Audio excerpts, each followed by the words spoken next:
I your friend's supposed to be an angel. Angel is supposed to be an angel on the way.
They had some plumbing issues, so they're working on that, so I don't know.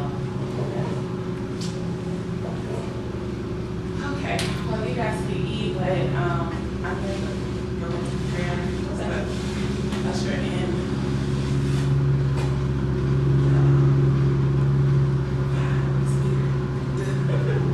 Oh, Heavenly Father, Lord, we come before you. Humbly and gratefully, God, just recognizing who you are to us, God. Lord, I'm just taking the time out to say thank you. Sometimes when I don't have any other words, Lord, that's all I can say, and that becomes my prayer. Lord, and today I'm just thanking you, God. Thanking you for waking us up this morning, God. Thanking you for waking us up in our right mind, God. Thank you, Lord, for mobility, that our arms and our legs and our feet, Lord, that they work, God, according to your design. Thank you that our eyes, our ears, our nose, our senses, and our mind, and our heart and our brain is working accordingly to your design, God. Lord, sometimes we just forget to say thank you for the things that we have, God. Not because we take you for granted or we take them for granted, God, but because we're human, God. And Lord, it's because that we're human that you love us, God. That you have created a place for us to come before you, Lord, humbly, Lord, and ask for forgiveness, Lord, and just shed everything that we know that we can't handle on our own, that when we do wrong, God, and when we take the wrong route, God, and we make the wrong choice, we choose the wrong decision or the wrong people, God, that we can just come to you, God, with our mess, God, and you don't push us away, God, and we just humbly just thankful for that right now, God. Just humbly thankful, God, that I can stand here and speak and that I don't need anybody to speak for me, and that when I have words to say that I don't have to pick a pen and a piece of paper to write it, God, that I have sound in this voice box that you created for me, God, and that I can use it for your glory. Yes. And I just thank you, Lord, for every vessel that sits in the seat, God. I just thank you for them, God. I thank you for their life, their health, their strength, their family, their purpose. I thank you for their peace that surpasses all understanding, that's gifted from only you, God. Yes. Lord, I thank you for what you did for them in the past. I thank you for what you'll do for them in the present, God. And more than ever, God, I thank you for what you'll do in their future. In the future of their lineages, what you'll do through their children and their children's children, God. I just thank you right now, Heavenly Father, God, and I ask that you saturate this place.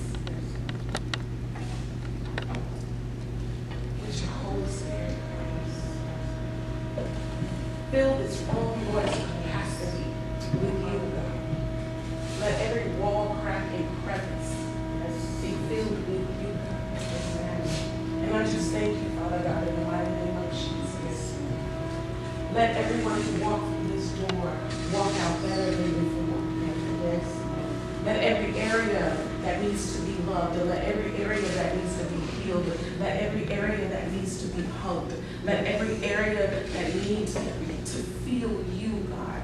Let every area that requires you. Yes. Not leave this building the same. Yes.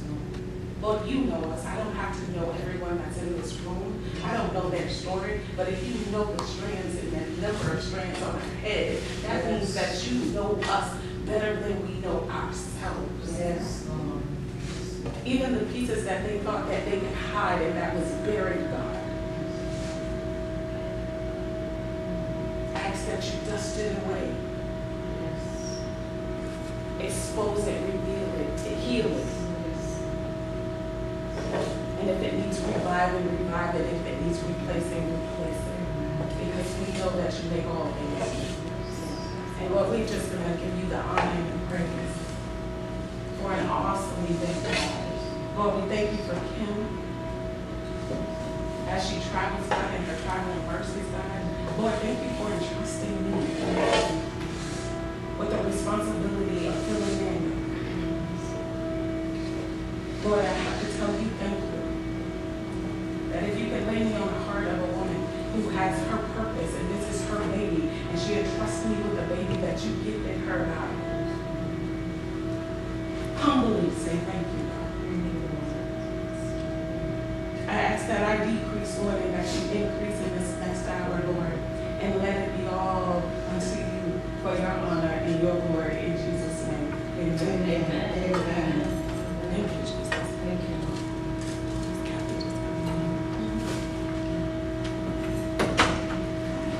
We just finished our opening prayer, so the message today, I love the topic. It's time to put in the work. And when I thought about it, it's time to put in the work, it's time to put in the work. I started thinking about, oh, this could go anywhere. I could go here, I could go here, I could go there. And you know, if there are any believers in the house, I can stay right here with the believers. And if it's not, you know, I know how to work around you too. You know, and if it's some people where I'm from and it's a little hood, I can go that too. So, you know, God has prepared me for everybody. But when I thought about putting in the work, I thought about Ruth and Naomi. And I thought about how she had lost everything. And then I thought about how Ruth said, I'm not leaving you. If I heard that today, I would hear her say, I'm ready to put in work. Just tell me what I need to do. Because she saw the value in a mentor. She saw the value in a woman that she had known for years because she was married to her son. She knew her worth. Even in her pain, she knew her worth. So if Ruth could see past her pain and see the value, imagine if we saw past our pain in one another and in our situations and we could see the value. Oftentimes we see the problems and we make the problems bigger than God. Oftentimes we make the problems bigger than the solutions. But imagine if every time the enemy threw something at us, we say, I'm ready to put in the work. Imagine what that would look like. Because the Bible talks about work. When he says to continue to study to show yourself approval, that's work. When he talks about us putting our hands to the plow, that's work. When he says forgetting those things which are behind us and pressing forward, that's work. That is work. God is not asking us to sit back and wait on him to send people to save us. He's saying, put in the work.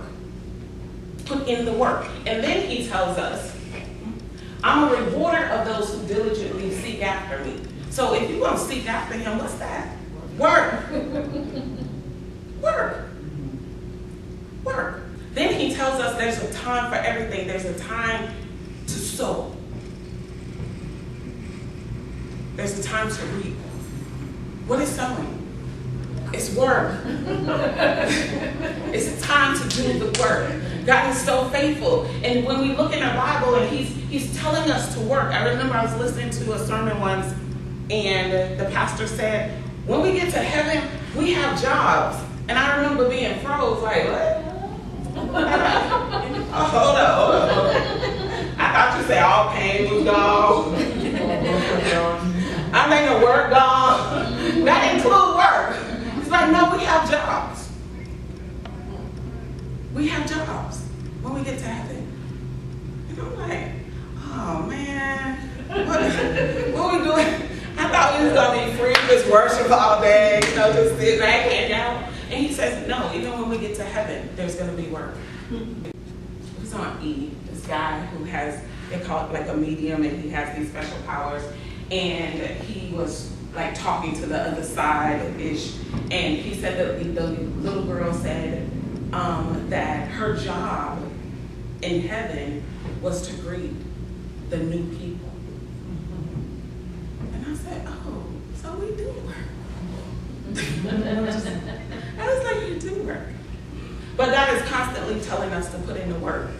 And then when I think about where we are right now, and if anyone follows me on social media, I'm always talking about doing the work. I'm always talking about trusting the process and holding on and never giving up and stand firm on the promises that God has given us.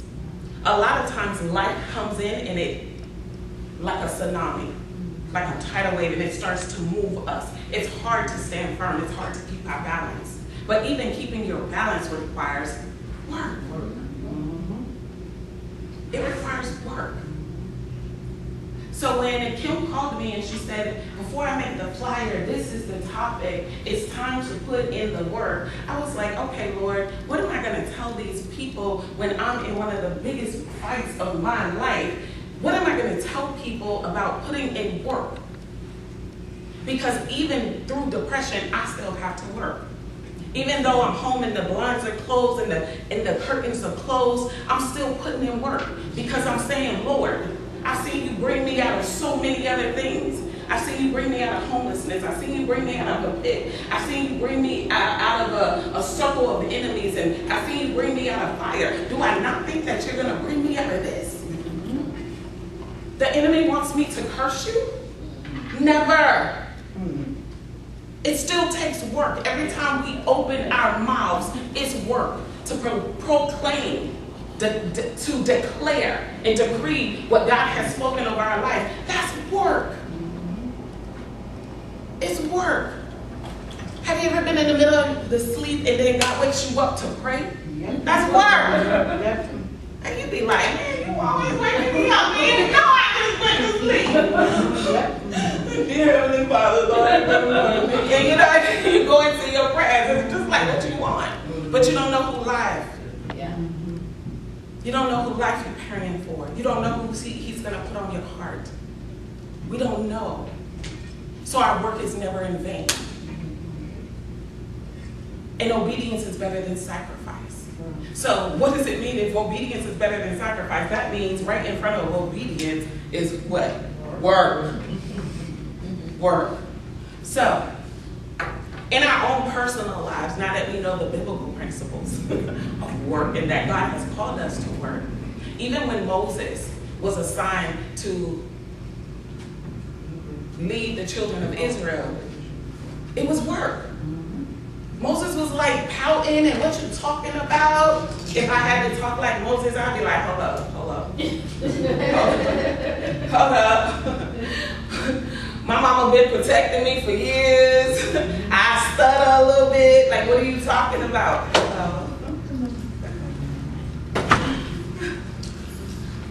But if I was Moses and I'm like, what are you talking about, Lord? Like, you want me to go do all this? Because it was work. Jonah was given an assignment. Jonah was like, oh no, I ain't doing it. The storm came, they was like, look, you the problem. You gotta go. All because he was running from what? Work.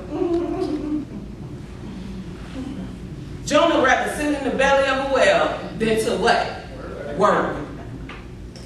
Because what God had called him to do.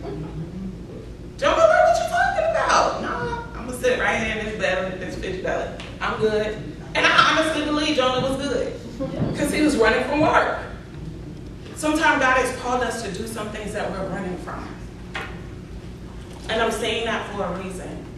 Because he's called us to a business. He's called us to be a light in some people's lives that normally isn't a population that we're affiliated with or associated with. Sometimes God wants us to forgive some people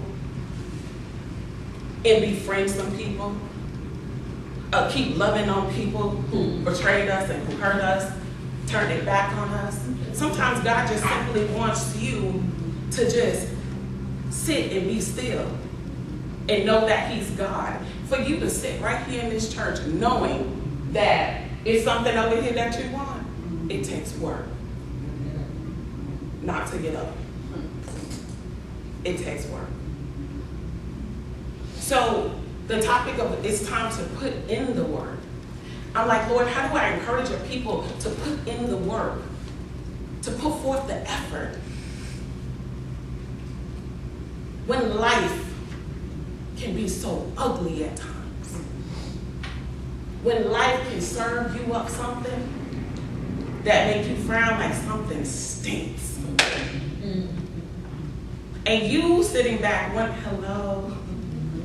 I'm starting to get a little bit. I know. Hello. She said, keep going. Okay. I'm trying to just wait for you to come in so you can catch on. But sometimes God puts us in positions where we are required to do things that we don't want to do. And when we're put in positions like that, that's when the work stops. The work stops when the enemy attacks your